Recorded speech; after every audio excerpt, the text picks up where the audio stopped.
C'est une rencontre importante aujourd'hui entre le PUMA et les exécutifs locaux au niveau des départements de Goudiri et de Bakel dans la région de Tambacounda.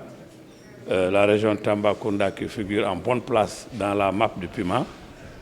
Dans cette partie aussi donc, de cette région, un programme spécial est en cours de réalisation, notamment dans le domaine du désenclavement. Et beaucoup de projets aussi sont prévus au cours de l'année 2023. Il s'agissait pour nous, au cours de cette rencontre, d'optimiser en tout cas l'action du PUMA de manière à déceler parmi les priorités, celles qui sont les surpriorités. Le chef de l'État a placé l'année 2023 comme année véritablement sociale.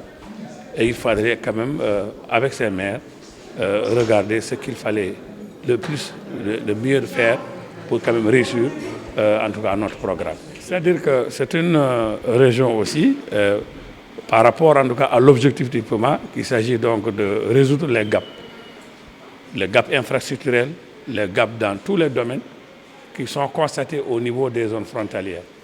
Il faut reconnaître que dans cette partie aussi, en tout cas du Sénégal, le constat a été fait et avec même les ressortissants donc de cette zone-là, avec les populations, avec même une revendication à la limite, un passage assidu de ces exécutifs locaux au niveau du PUMA pour véritablement corriger ces gaps-là. Et c'est la raison pour laquelle donc, le PUMA a mis l'accent sur instruction du chef de l'État depuis l'année dernière, donc ces actions dans cette zone-là. Je disais tout à l'heure dans la salle que n'eût été le PUMA, nous on n'allait rien avoir, rien du tout. Mais aujourd'hui le PUMA a fait plusieurs infrastructures dans le département. Ce sont les pistes, c'est l'éclairage, ce sont les postes de santé.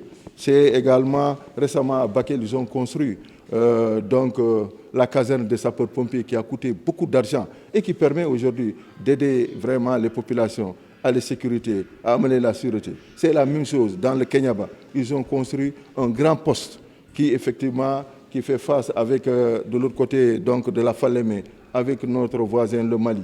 Donc le PUMA fait beaucoup d'actions, des salles de classe, des forages. Il n'y a pas ce qu'ils ne font pas parce que tous les problèmes que nous avons, ils ont compris cela, ils ont été sur le terrain plusieurs fois pour faire remonter ces informations. Ils en ont fait leur map, comme il a dit tout à l'heure, et ils sont en train de dérouler vraiment à la totale satisfaction de la population. Et c'est ce qui fait que tout ce pays-là vraiment se sent aujourd'hui vraiment honoré, se sent vraiment compté dans effectivement tout ce qui se fait ailleurs à l'échelle de notre pays. Maintenant, je vois qu'ils font un excellent travail, ce qui fait que tous les maires du Sénégal sont en train de demander au PUMA de venir. Et j'ai dit vraiment, le PUMA, il ne faut pas qu'ils sortent de leur zone d'action. Le président de la République les a mis là, c'est parce qu'il connaît. Le président Macky Sall, il connaît parfaitement le Sénégal. Et c'est pourquoi il y a eu des programmes comme ça, comme le PUMA. Chaque programme affecté dans une zone. Mais puisqu'il n'y a que le PUMA qui travaille maintenant, je comprends pourquoi, par ailleurs, mes autres collègues également demandent à ce qu'ils viennent. Bon, dans tous les cas, c'est le Sénégal qui gagne, mais qui reste encore davantage chez nous, parce que nous, on n'a jamais rien eu, n'eût été leur action ou leur intervention. La maintenance est un enjeu majeur, un défi important, qui relève surtout de la compétence des maires, de la compétence également aussi des populations à qui ces infrastructures sont destinées.